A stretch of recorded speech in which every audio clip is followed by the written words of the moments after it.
Hi, it's Paul from Model Build International. Don't forget, the subscribe button's down there. You know what to do with that. Then you'll know when we have the giveaways. Today we're going to have a look at a book from Kagero. This is in their Photo Sniper series, number 27. This is all about before the birth of the main battle tank.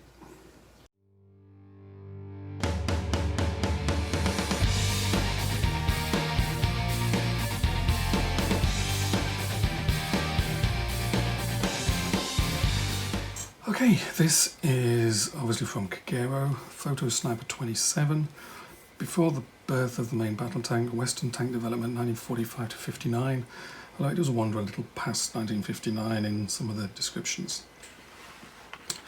So what this book does is it basically starts at the end of the Second World War and goes through Western tank development. Basically the things leading towards the main battle tank. So it's basically anything, should we say, Sherman and bigger. So we're talking M47s, M60s, Centurions, and a Conqueror, things like that. Think sort of the Cold War. It also covers not just British and American, but also German, French, Swedish, Swiss. There's quite a bit in there, but the bulk of it is American and British. So basically you get text and you get black and white photos all the way through, good explanations of what you're looking at in the diagrams. The book is completely in English, no Polish. And it goes through, I think M26 is on this page.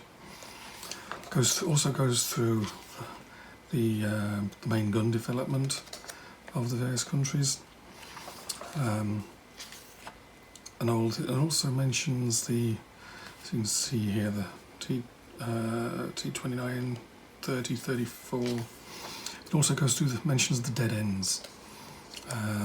There's the T28 up there. So you get an idea of things that they tried that didn't work, things that were cancelled before they're even produced.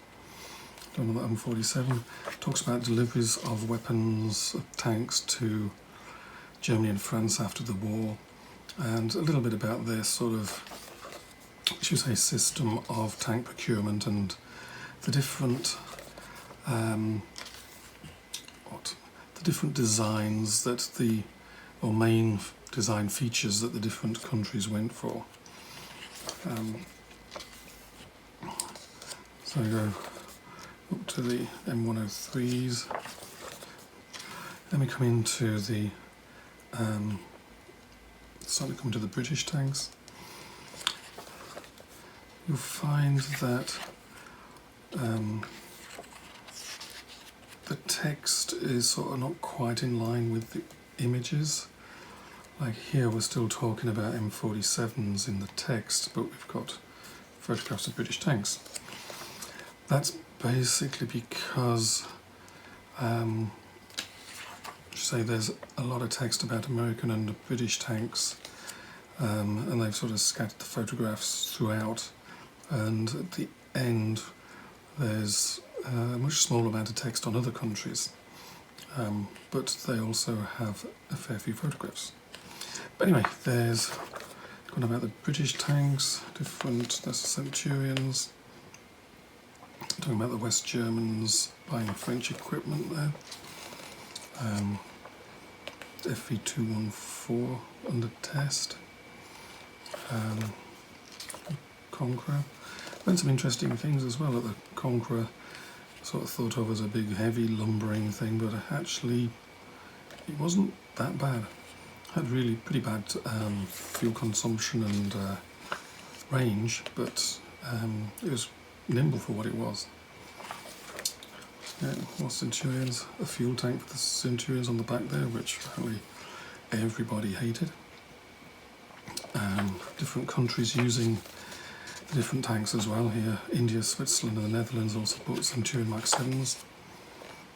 Suez Crisis. This is a French tank. produced in 1946-48.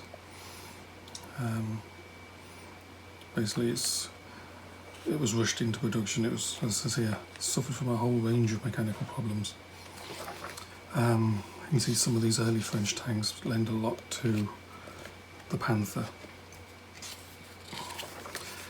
And French M24, or a couple more tanks, basically prototypes that never made it anywhere.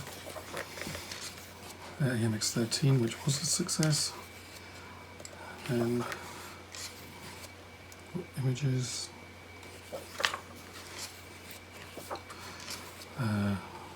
Is that a French workshop in Germany?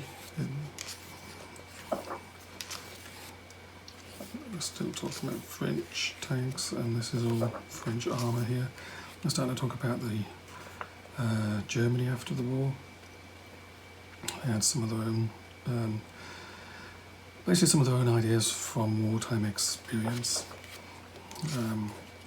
which ultimately, although they used American military assistance program tanks to start with, basically their designs led to the Leopard. So then there's also text in here just talking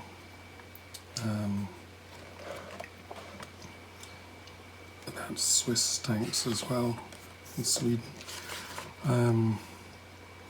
Yeah, yes, that's the only error I found in the book, was this image is obviously to go with this one, an FV432 with a recoilless rifle, but it's labelled as a SS-10 missile test under test by the US Army, which it obviously ain't. And then we get all these lovely sketches of exterior views and some interior views. There's the Centurion Mark 1, Mark 2, the Conqueror,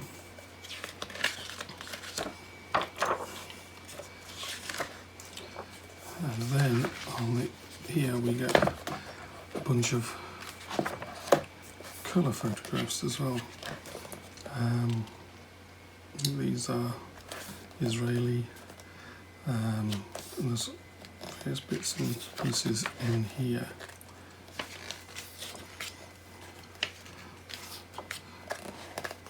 There's the